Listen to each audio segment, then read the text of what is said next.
Hi, I'm Thashrifa, Assistant Professor, Department of Commerce from E-Content Development Center, Safa Arts and Science College, Pukatri. I am here to give you a short discussion about accounting ratios. Accounting ratios are the ratios used for the financial statement analysis. So, before understanding the meaning of accounting ratio, we want to know what is the meaning of financial statement analysis. A financial statement is prepared by every organization at the end of their financial accounting year for the purpose of identifying or find out their financial position or profit and loss for that particular period. Then this financial statement is used for decision making. The main purpose of a financial statement is to make appropriate decisions. So, for the purpose of decision making, we want to analyze, compare and interpret the financial statements according to the decisions. So, this action is known as financial statement analysis. Simply, a financial statement analysis means the analysis of and interpretation of financial statement. It is the analysis and interpretation of financial statement. The financial statement includes two statements. They are profit and loss statement and balance sheet statement. For the purpose of decision making, we want to analyze these two statements. This analysis action is known as financial statement analysis. There are so many techniques are available for the financial statement analysis. The most commonly used financial statement analysis techniques are comparative statement, common size statements, trend analysis, accounting ratios, and cash flow analysis. So, accounting ratio is one of the technique of financial statement analysis. In this video, we cover accounting ratio. Then, let's get into the topic. What is the meaning of accounting ratio? Before that, we understand what is the meaning of an accounting ratio. We want to know what is the meaning of ratio. Ratio is a mathematical number. It is the difference. It shows the relationship between two numbers. A ratio shows the relationship between two numbers, and we can express this ratio as a proportion or fraction or percentage or number of terms. We can express the ratios in any one of this following. So, accounting ratio is the if the two numbers is taken from a financial statement or two items taken from a financial statement, then it is called a accounting ratio. So, accounting ratio is the relationship between two items in a financial statement. That is the meaning of accounting ratio. We can deeply discuss it through an example. Look at the example. The example says that if the gross profit of a company is rupees 10,000, gross profit means sales minus CGS. Sales minus cost, that is the gross profit of a company. That gross profit is 10,000. Then the revenue from operation is rupees 1 lakh. Revenue from operation means sales. The sales is 1 lakh and the gross profit is 10,000. Then we can create a relationship between these two items and say the gross profit is 10% of the revenue from operations.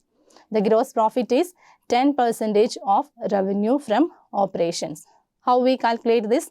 This is calculated by the following equation, that is gross profit divided by revenue multiplied with 100. So, it is a simple example for an accounting ratio and it is expressed as a percentage. I hope you understand. This is the meaning of accounting ratio. Then let's move to the another area of accounting ratio, that is the objectives of accounting ratios or objectives of ratio analysis. There are so many objectives behind the preparing of accounting ratio. The first one is to know the areas of business which need more attention. The first objective of an organization to prepare or establish accounting ratios is to find out the important areas that needed more attention. Then we want to make over these areas. Then another objective is to to know about the potential areas which can be improved with the effort in the desired direction. And also with the help of accounting ratio, a company can identify their potential areas or capable areas, and they can improve that areas and make a proper decision that is achievable. Then the next objective is to provide a deeper analysis of the profitability, liquidity, solvency and efficiency levels of a business. This is an important objective of the ratio analysis, that is a ratio analysis conducted for the purpose of identifying the profitability position of a business and also the solvency position, liquidity position and also the efficiency levels of a business.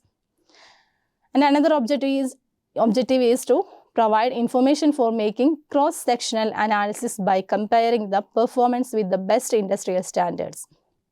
Accounting ratio also helps to conducting cross-sectional analysis, that is by the way of comparing the company's performance with the best industrial standards. Another important objective of ratio analysis is to provide information derived from the financial statements useful for making projections and estimates for the future. Accounting ratios are make the financial statement information useful for the decision makers for different decisions. That is the main purpose of accounting ratio, that is the analysis of financial statement. So these are the objectives of the ratio analysis. Then let's move to the another area, that is the advantages of ratio analysis. What are the advantages of a ratio analysis? First one, it helps to understand the efficacy of the decisions. An accounting ratio helps a company to identify or analyze the successfulness of a decision or efficacy of a decisions, and also simplify complex figures and establish relationships. An accounting ratio helps an organization to simplify the complex figures showed in the financial statement. And another advantage is it helpful in comparative analysis. A ratio analysis helpful to comparative analysis. Comparative analysis taken by two ways. Comparative statement prepared in income statement and also balance sheet statement. We can compare the data between 2 years. That is the comparative analysis. For the purpose of comparative analysis, we can establish so many accounting ratios. And also, it is helpful to identification of the problem area. That one we are already discussed in the objectives. We can identify our most important area or problem areas, identify the areas and also make correction in that areas. And also accounting ratio helpful to SWOT analysis. SWOT analysis is done by every organization for identifying their strength, weakness, opportunity and threats, so they can make successful decisions. For making successful SWOT analysis, accounting ratio is very helpful. The next advantage is the accounting ratio helps to various comparisons. We can make many comparisons, like the comparison of the performance between two different areas of a same organization, or comparison of different companies within the same industry. Like that, we can make so many comparisons with the help of accounting ratios. And also the accounting ratio have some limitations too. Limitations of accounting data. And accounting data have its own limitations, like the accounting data is based on the historical data, and accounting data have another limitation, that is window dressing or manipulation. Then all the limitations including the accounting data is also involved in the accounting ratio, because accounting ratio is based on the accounting data. Then it also ignore the price level changes, because the accounting data is historical basis and also recorded the prices at the event occur. So the price level changes are ignored in accounting ratios. Then next limitation is to ignore qualitative or non-monetary aspects. Accounting ratios are based on accounting data. These are monetary aspects, and so accounting ratios are reflected in monetary aspects. So it ignores the qualitative and non-monetary aspects. Then variations in accounting practices. It also reflects in the accounting ratios. The accounting practices are used by different companies in different ways. These different ways are difficult for the comparison. So it have a limitation for accounting ratios also. Then accounting ratio is based on accounting data. So the forecasting is also based on historical analysis. We only here analyze the historical data. So these are the main limitations of accounting ratio analysis. Then we move on to the next topic, that is the types of ratio. There are so many types of ratios are available. All ratios are broadly classified into two, that is traditional classification and a functional classification. So first we discuss about the traditional classification. Under traditional classification there are three type of accounting ratios. First one is statement of profit and loss ratios. Second one is balance sheet ratios.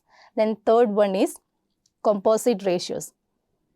So we've discussed the first one, that is statement of profit and loss ratios. A ratio of two variables from the statement of profit and loss is known as statement of profit and loss ratio. If the ratio is established by the items from profit and loss statement, then it is known as statement of profit and loss ratios. The two variables of the ratio is taken from the profit and loss, then it is called a statement of profit and loss ratios. For example, gross profit ratio, that is we have already discussed in the example, that is gross profit to revenue from operation ratio, that is the gross profit ratio. These two items are from the statement of profit and loss. So this is a statement of profit and loss ratio. The next one is balance sheet ratios. In case both variables are from the balance sheet, then it is known as balance sheet ratios. If we collect two variables from the same balance sheet, then it is called a balance sheet ratios. For example, current ratio. The current ratio is derived by the use of current assets and current liabilities. It is the ratio of current assets and current liabilities. The current assets and current liabilities, these both items are included in the balance sheet. Then this type of ratios are called balance sheet ratios. The next ratio is composite ratio. It is the combination of balance sheet ratio and a statement of profit and loss ratio, because the one variable is taken from the balance sheet and another variable is taken from the profit and loss. So this type of ratios are called composite ratios. For example, operation to trade receivables. Operations to trade receivables ratios. That means the revenue from operation is derived from the statement of profit and loss. Then the trade receivables is derived from the balance sheet. So this type of ratios are included in the composite ratios. So these are the traditional classification of accounting ratios. First one is statement of profit and loss ratio. Second one is balance sheet ratio. And third one is composite ratios. The next classification is functional classification. Under this head, there are four types of ratios. They are liquidity ratios, solvency ratios, activity ratios, and profitability ratios. The first one is liquidity ratios. To meet the commitments, business needs liquid funds. The ability of the business is to pay the amount due to stakeholders, and when it is due is known as the liquidity. Liquidity means the ability of firm to meet the short-term liability or short-term obligations. So, for the calculation of liquidity position of a company, we use so many ratios. Then these ratios are called liquidity ratios. So, liquidity ratios are used for the purpose of find out liquidity position. The next one is solvency ratios. Solvency is the ability of a business to meet the short long-term obligations or contractual obligations with the stakeholders. Solvency is the position or ability of a firm to meet the long-term obligations with the stakeholders. So, for identifying or find out the solvency position of a business, we can use so many accounting ratios. So, the accounting ratio used for the solvency purpose, then it is called as solvency ratios. The another classification is activity ratios or turnover ratios. This refers to the ratio that are calculated for measuring the efficiency of operation of business based on effective utilization of resources.